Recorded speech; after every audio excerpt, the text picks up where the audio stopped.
দাদা, হ্যাঁ আমার ফোনপের ইউপিআই ট্রানজাকশনের পিনটা অনেকেই না জেনে গেছে, ওটা কি চেঞ্জ করা যায়? হ্যাঁ, ফোনের ইউপিআই পিন তো চেঞ্জ করা যায়, কিন্তু নিজেই করে নিতে পারবে। কীভাবে করবো? চলো দেখিয়ে দিচ্ছি। প্রথমে ফোনের ফোনপেটা খুলবে, তারপরে এখানে যে কিউআর দেখতে পাচ্ছ একদম কোণে, এখানে একবার ক্লিক করবে। তারপরে ম্যানেজ পেমেন্ট, এই ম্যানেজ পেমেন্ট এখানে ক্লিক করবেন। তারপরে ইউপিআই ব্যাঙ্ক অ্যাকাউন্ট, এখানে ক্লিক করবেন। তারপরে আপনার যে ব্যাঙ্ক সিলেক্ট করা, সেই ব্যাঙ্কের পিনটা চেঞ্জ করতে চান, সেই ব্যাঙ্কে একবার ক্লিক করবেন। তারপরে চেঞ্জ, এই দেখতে পাচ্ছেন চেঞ্জ লেখা আছে, এখানে একবার ক্লিক করবেন।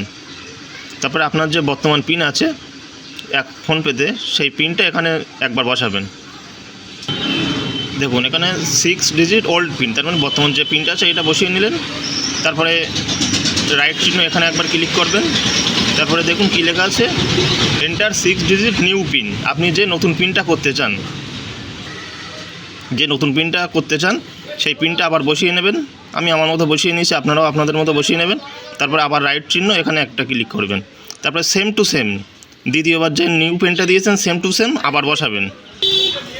নিউ পিনটা দ্বিতীয়বার আর একবার বসানোর পরে, তার মানে কনফার্ম 6 ডিজিট পিন, নিউ পিনটা বসানোর পরে রাইট চিহ্ন একবার এখানে ক্লিক করবেন। করলে আপনার ফোনপেতে যে অ্যাকাউন্টে এটা নতুন পিন সেট আপ হয়ে যাবে।